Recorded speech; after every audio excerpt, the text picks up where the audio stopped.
This little puck fires 300,000 laser points every second, can see in complete darkness, can measure down to the centimeter, and is going to be the eyes of my cave mapping platform. So I've been working on this project for about 6 months now. The initial goal of this project was just to learn more about autonomous systems, SLAM, robotics, that sort of stuff. A few weeks ago, I was able to get some of the first scan data out of the system that turned out really nice. I posted a few videos of it, and it turned out everyone online really liked it. So here we are with the second video of the build series, diving deep into the most important part of this system. The Velodyne VLP-16 LiDAR. Let's start with the absolute basics. What does LiDAR stand for? It stands for light, detection, and ranging. And at its core, it's a pretty simple concept. You fire a pulse of laser light, it hits something, it bounces back, you measure how long that took, multiply it by the speed of light, divide it by 2, because the light traveled there and back, and you've got the distance. That's it, time of flight, LiDAR. What makes this powerful is when you fire thousands or even millions of these pulses in different directions. Each one gives you a distance measurement, and together they build up a 3D picture of the world. These are class 1 eye safe. That means under normal operating conditions, you're not going to hurt yourself with them. If you want to learn more about LiDAR safety and laser safety, I posted a video recently about it. If you want to watch it, I've linked it below. The way you deploy LiDAR changes everything about what you can capture. Let's go over some of the main categories. Aerial LiDAR flies on planes, drones, even satellites. NASA's ICESat-2 satellite uses LiDAR to measure ice sheet elevation changes from orbit. Closer to Earth, survey aircraft can map hundreds of square miles in a single flight. Drones have brought this capability down to smaller scales, construction sites, farms, and even mining operations. The big advantage of aerial? Well, coverage and canopy penetration. Those laser pulses slip through gaps in trees and vegetation to map the ground underneath. We'll come back to why that matters in a minute. Terrestrial LiDAR. Terrestrial LiDAR works from the ground. You've got static systems, tripod-mounted scanners that capture insanely detailed scans of buildings, infrastructure, crime scenes, survey-grade stuff that gets you millimeter accuracy. Then there's mobile terrestrial, sensors mounted on vehicles. That's how Google Maps gets its street-level 3D data. Drive down the road, capture everything on both sides, and stitch it together. And then there's handheld, portable systems you can carry into spaces vehicles can't go. That's the category we're building for.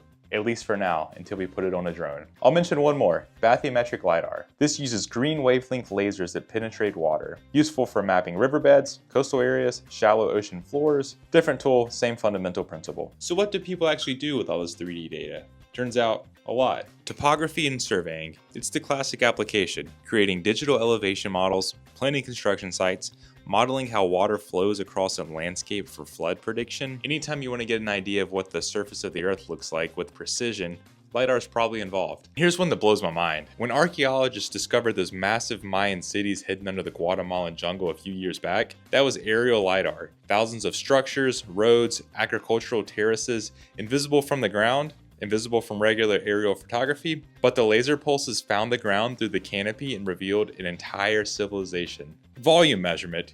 This is huge in mining and construction. You've got a stockpile of gravel or ore, you need to know how many cubic yards are sitting in there.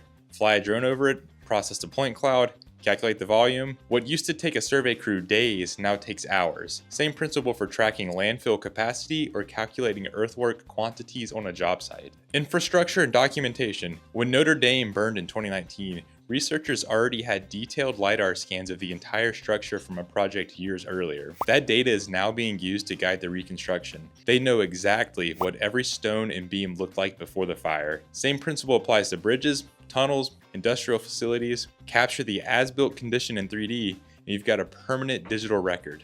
Autonomous vehicles, probably what most people think when they hear LiDAR. That spinning sensor on top of a car is building a real-time 3D map of everything around it. Pedestrians, other vehicles, lane markings, obstacles. The car's perception system uses that data to understand the world and make driving decisions. Forestry and environmental science, measuring tree heights across the entire forest, estimating biomass and carbon sequestration, assessing wildfire risk by measuring fuel loads, how much dry vegetation is available to burn. Aerial LiDAR can see through the canopy to measure both the trees and the ground surface, which gives you the full picture. And then there's cave mapping, which brings us to why I'm doing this. Traditional cave surveys are done with tape measures, compasses, and inclinometers. It works. Cavers have mapped thousands of miles of passage this way over the last century, but it's slow, labor-intensive, and the resolution is limited to how many stations you're willing to set. LiDAR changes the equation completely. No ambient light? Doesn't matter. We bring our own photons. Complex 3D geometry with overhangs, vertical shafts, delicate formations, captured perfectly without touching anything. GPS-denied environment where you can't get a satellite fix?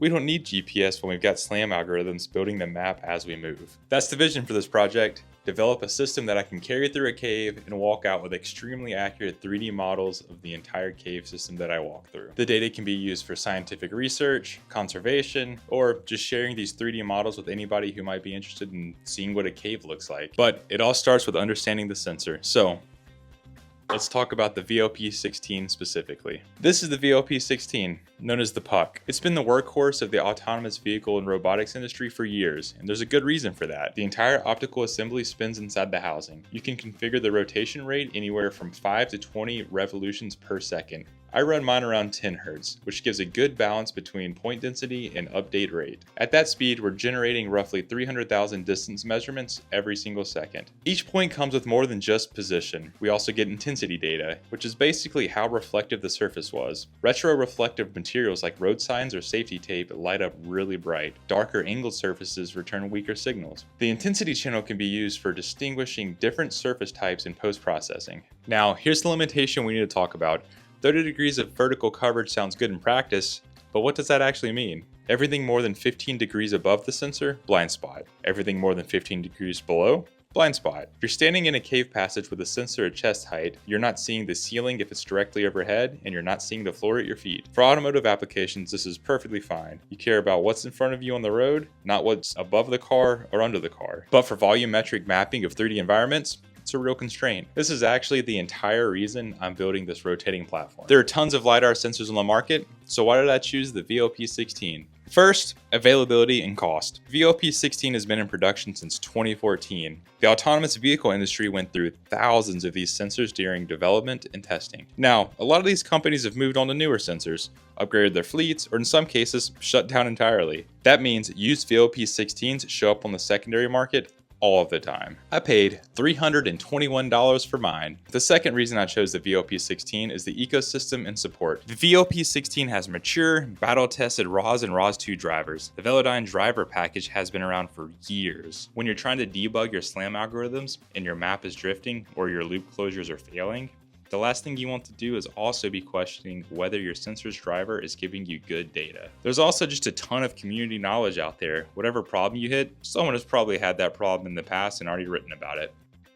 Third, durability. This thing is designed to be mounted on top of vehicles driving all around San Francisco. Rain, fog, thunderstorms, vibration. The build quality is pretty impressive. IP67 rated, operating temperature from around 10 to 60 degrees Celsius. For field work in caves where you might encounter humidity, huge temperature changes, the occasional bump against a rock wall, that durability matters. Now, I'll be honest, if I were starting from scratch or had an unlimited budget, I'd probably choose a different sensor, but the VLP-16 will do just fine for this project. LiVox sensors like the Mid360 offer incredible point density per dollar. They use a non-repetitive scan pattern that fills in over time, which actually works really well for SLAM applications. Downside, the scan pattern can be a bit tricky to work with, and they're a lot more expensive. Ouster sensors like the OS1 give you more vertical channels, up to 128, and higher resolution. Plus, they output camera-like images alongside the point cloud, but they're way more expensive and draw a bit more power. Budget options like the RP LiDAR series can be had for a few $100, and for simple 2D mapping, they're great, but for full 3D coverage in complex environments, you're limited. For this specific project, the VLP-16 hits the sweet spot of capability, cost, ecosystem support, and build quality. Your mileage may vary depending on your application. Now you know a little bit more about LiDAR, why the sensor is the heart of the system, why I chose the VLP-16, and how we're going to use it for this application. But a sensor is just a sensor. It needs a brain to do something useful with all of that data. Next time we're going to be talking about the compute platform, how I'm using a Raspberry Pi 5 running ROS2 to capture, process, and eventually run SLAM on these point clouds in real time. I see in all the comments everybody wants a how-to guide, documentation, CAD models, code. I'm working on it. I'm gonna get it all documented and share it with everyone. It just takes a lot of time. While I'm working on all of that, leave a comment below on what sort of videos you'd like to see in the future. See y'all in the next one.